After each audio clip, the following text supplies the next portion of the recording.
Good morning friends, myself Shishir Pandey, and today I will be discussing about light reaction cycle of photosynthesis. We all know that photosynthesis involves two phases. One is the light phase and one is the dark phase. Basically in light phase, assimilatory power in the form of ATP and NADPH2 is generated, which is utilized in the dark reaction for fixation of carbon dioxide molecule. तो basically अब यहाँ पे हम इसको यहाँ से start करते हैं. पहले डायग्राम से ये देखते हैं कि लाइट रिएक्शन की साइट क्या होती है. तो हमको पता होता है कि chloroplast is a double membrane wall structure जिसमें थाइलाकॉइड्स होते हैं और थाइलाकॉइड्स के ही ग्रुप्स को मिला के हम एक्चुअली ग्रेना कहते हैं, and grana becomes the site of light reaction. एक इंपॉर्टेंट चीज ये होती है कि जो लाइट रिएक्शन है वो एक एंजाइम इंडिपेंडेंट रिएक्शन होता है, क्योंकि यहाँ पे कोई भी एंजाइम्स का इन्वॉल्वमेंट नहीं होता. इसीलिए कोई भी इनहिबिटर्स इस पर एंजाइम की एक्टिविटी को रिटार्ड नहीं कर पाते, जिस कारण से यहाँ पर एसिमिलेटरी पावर जनरेट होती है. अब हम बात करें अगर स्ट्रोमा की, तो स्ट्रोमा में सारे के सारे एंजाइम्स जो कि डार्क रिएक्शन में इन्वॉल्व होते हैं वो स्ट्रोमा में प्रेजेंट होते हैं. इसीलिए stroma becomes the site for dark reaction.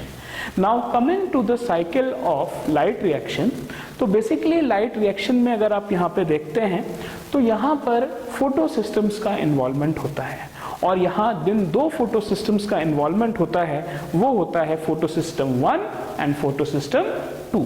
Photo system 2 का जो वर्किंग पोटेंशियल होता है दैट इज 0.83 वोल्ट्स, और फोटो सिस्टम 1 का जो वर्किंग पोटेंशियल होता है that is 0.4 volts. It is very important for us to actually mark the potentials at which the photosystems are working. अब इम्पोर्टेंस इसकी ये है कि यहाँ पे जो इलेक्ट्रॉन ट्रांसपोर्ट हो रहा है या जो हमारा फोटोफॉस्फोराइलेशन होता है वो बेसिकली दो तरीके का होता है. या तो वो साइक्लिक इलेक्ट्रॉन ट्रांसपोर्ट होता है या वो नॉन साइक्लिक ट्रांसपोर्ट होता है. तो इसी को हम यहाँ पर देखना शुरू करते हैं. तो एक्चुअली होता यह है कि 0.83 वोल्ट पोटेंशियल पर फोटोलिसिस ऑफ वाटर होती है, और जब फोटोलिसिस ऑफ वाटर होती है तो बेसिकली ऑक्सीजन का एवोल्यूशन होता है, दो प्रोटॉन्स यहाँ पे लिबरेट होते हैं और इलेक्ट्रॉन्स जो कि एक्चुअली जो स्ट्रॉन्ग रिडक्टेंट्स यहाँ पे हम लोग यूज करते हैं उन पर ट्रांसफर होते चले जाते हैं. और जो ये फोटोलिसिस ऑफ वाटर होती है इसमें जो आयंस इन्वॉल्व होते हैं वो मैग्नीशियम एंड क्लोराइड आयंस होते हैं. अब देखिए यहाँ पे एक बहुत इंपॉर्टेंट क्वेश्चन बनता है कि फोटोलिसिस ऑफ वाटर के लिए कौन सा फोटो सिस्टम इन्वॉल्व होता है, तो आंसर आता है PS2.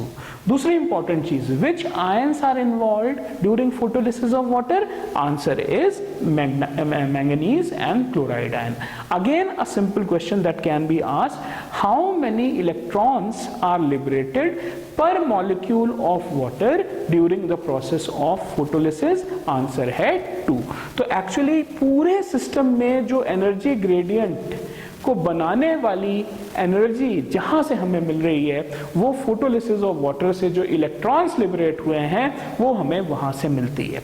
तो फोटोलिसिस ऑफ वाटर से जो इलेक्ट्रॉन ट्रांसपोर्ट हुआ वो एक बहुत स्ट्रॉन्ग ऑक्सीडेंट जिसका नेचर अभी अननोन है उसको हम Z से सिंबलाइज करते हैं, और Z का नेचर ये है कि it is basically a strong oxidant. इसका केमिकल नेम अभी हमें पता नहीं है, लेकिन ये पता है कि एक बहुत स्ट्रॉन्ग ऑक्सीडेंट की तरह काम करता है. अब ये जो इलेक्ट्रॉन यहाँ फोटोलिसिस ऑफ वाटर से जनरेट हुआ वो फोटो सिस्टम 2 के रिएक्शन सेंटर पर पहुंच जाता है, और फोटो सिस्टम 2 का जो वेवलेंथ होती है जिस पे रिएक्शंस होते हैं वो एक्चुअली 680 to 690 होता है, इसीलिए हम यहाँ पे P690 लिख रहे हैं. अब जब फोटो सिस्टम 2 के रिएक्शन सेंटर पर ये चीज पहुंच जाती है तो यहाँ से इलेक्ट्रॉन का ट्रांसपोर्ट एक और केमिकल कंपाउंड जिसको हम Y कहते हैं वहां पर होता है, जिसको नॉर्मली आज हम फियोफाइटिन के नाम से जानते हैं. तो इसका केमिकल नेम डिस्कवर हो चुका है और इस Y को आज के टाइम पे हम फियोफाइटिन कहते हैं। तो यहाँ फियोफाइटिन से ये अगेन प्लास्टोक्विनोन से होता हुआ साइटोक्रोम B6, साइटोक्रोम B6 से cytochrome BF and cytochrome BF से PC that we called as plastocyanin पे ये इलेक्ट्रॉन्स का एक मूवमेंट ट्रांसफर होते रहते हैं इलेक्ट्रॉन्स और अल्टीमेटली ये PS1 पे पहुंच जाते हैं। PS1 से जिसका रिएक्शन सेंटर P700 पर होता है, यहां से इलेक्ट्रॉन का फिर ट्रांसपोर्ट होता है एक और कंपाउंड जिसको हम कहते हैं X, और X से इलेक्ट्रॉन का ट्रांसफर होता है फेरेडॉक्सिन में, जहां पे ये 2 इलेक्ट्रॉन्स को गेन करके NADPH2 में कन्वर्ट हो जाता है। तो बेसिकली हमने यहाँ पर ये देखा कि जो फोटोलिसिस ऑफ वाटर से इलेक्ट्रॉन लिबरेट हुआ वो अलग अलग कंपाउंड्स के थ्रू ट्रांसफर हो जाता है और बेसिकली कुछ एनर्जी फॉर्म्स जिसको हम यहाँ पे ATP और NADPH2 कहते हैं वो जनरेट हो जाते हैं। अब हम ये देखते हैं कि ATP बेसिकली कहाँ जनरेट होता है और NADPH2 कहाँ जनरेट होता है। अब देखिए, अगर हम यहाँ पे सिंपली यहाँ से बात करें कि कैसे फोटोलिसिस ऑफ वाटर हुई, इलेक्ट्रॉन PS2 तक पहुंचा, Y पे गया, Q पे गया, साइटोक्रोम B6 पे गया, साइटोक्रोम BF पे गया, PC पे गया, फिर फोटोसिस्टम 1 पे गया, फिर X पे गया, फिर FD पे गया और ये यहाँ पर NADPH2 जनरेट कर लेता है। तो आप देखते हैं कि एक बार जो फोटोसिस्टम से इलेक्ट्रॉन निकलता है वो वापस वहां पे नहीं आता। दैट मीन्स इस तरीके की साइकिल को हम basically non cyclic electron transport कहते हैं, जिसके फीचर्स यहां पे लिखे हैं। देखिए, electrons once expelled never comes back to the same chlorophyll molecule. Basically ऐसे ही हुआ है कि एक बार जो यहां से इलेक्ट्रॉन निकला वो वापस नहीं आता। दूसरी चीज इसमें इंपॉर्टेंट है कि इसमें देखिए दोनों फोटो सिस्टम्स इन्वॉल्व हैं, इसमें PS1 भी इन्वॉल्व है और इसमें PS2 भी इन्वॉल्व है। तीसरा इंपॉर्टेंट पॉइंट यहां पर यह होता है कि इसमें photolysis of water and oxygen evolution होता है। क्योंकि यहाँ पे PS2 इन्वॉल्व है तो आप यहाँ पे देखते हैं यहाँ पे वाटर की फोटोलिसिस हुई है, जहां पर बेसिकली ऑक्सीजन एवोल्यूशन भी हुआ है और फोटोलिसिस ऑफ वाटर भी हुआ है। अब जहां तक एनर्जी यील्ड की बात है तो आप यहां पे देख सकते हैं कि यहां पे साइटोक्रोम B6 और BF के बीच में एक फॉस्फोराइलेटिंग स्टेप है, जहां आप ये देख सकते हैं कि जो ADP है वो एक इनऑर्गेनिक फॉस्फेट का गेन करके ATP को जनरेट कर देता है। This is what you call as photophosphorylation. क्योंकि पूरा लाइट रिएक्शन लाइट के प्रेजेंस में हो रहा है, इसीलिए यहाँ पे जो फॉस्फोराइलेटिंग स्टेप होता है उसको हम फोटोफॉस्फोराइलेशन का नाम देते हैं। तो यहाँ पे बहुत इंपॉर्टेंट चीज ये आती है कि साइटोक्रोम B6 और साइटोक्रोम BF के बीच में जो फॉस्फोराइलेशन हो रहा है उससे हमें एक ATP नॉन साइक्लिक में यहां पर मिल जाएगा। दूसरा जो हमारे को एसिमिलेटरी पावर का कंपोनेंट मिलेगा वो होता है NADP, जो कि NADPH2 में कन्वर्ट होता है और ये तब होता है जब यहाँ FD से इलेक्ट्रॉन का ट्रांसफर हो जाता है और NADP अपने रिड्यूस्ड फॉर्म जिसको आप NADPH2 कहते हैं उसमें जनरेट हो जाता है। तो बेसिकली नॉन साइक्लिक में हम ये देखते हैं कि एक ATP और एक NADPH2 जनरेट होता है।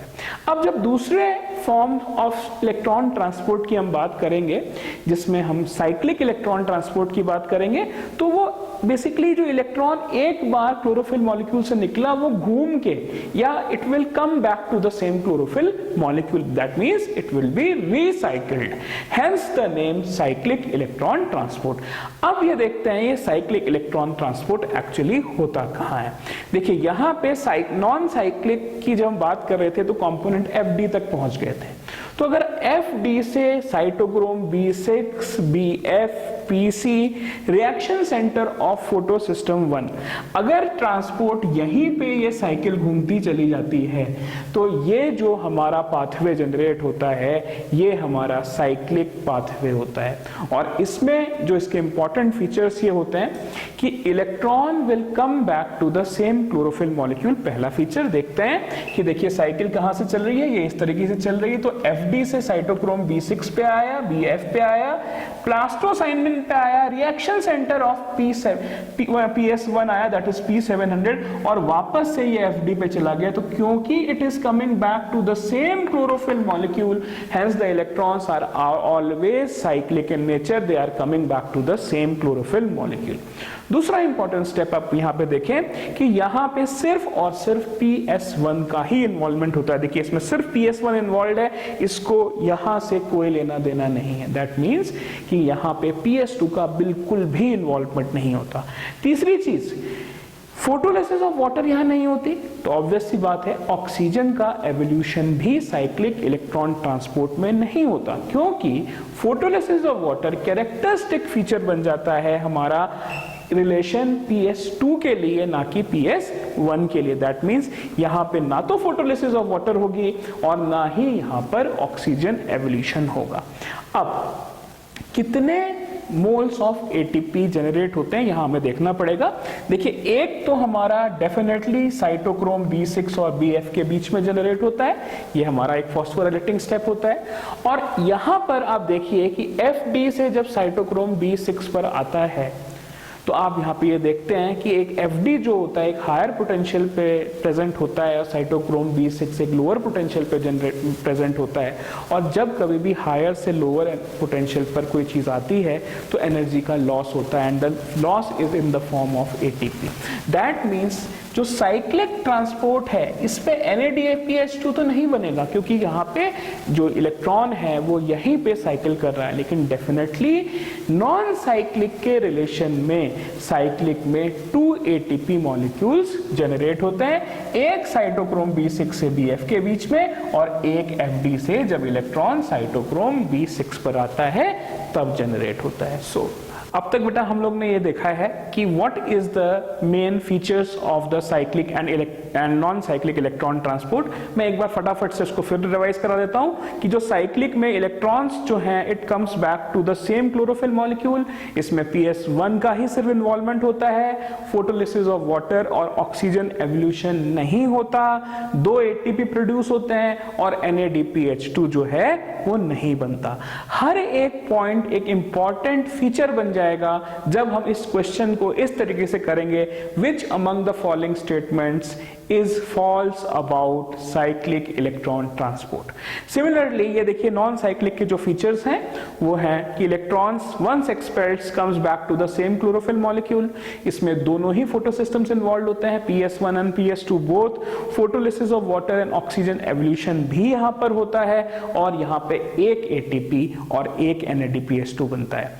तो आज हमने बेसिकली ये पढ़ा है कि कैसे एनर्जी का प्रोडक्शन लाइट रिएक्शंस के द्वारा होता है और कैसे वो एनर्जी आगे जाके बेसिकली डार्क रिएक्शन में फिक्सेशन ऑफ कार्बन डाइऑक्साइड के लिए यूज होगी। तो नेक्स्ट सेशन में मैं आपको significance of dark reaction of photosynthesis पढ़ाऊंगा।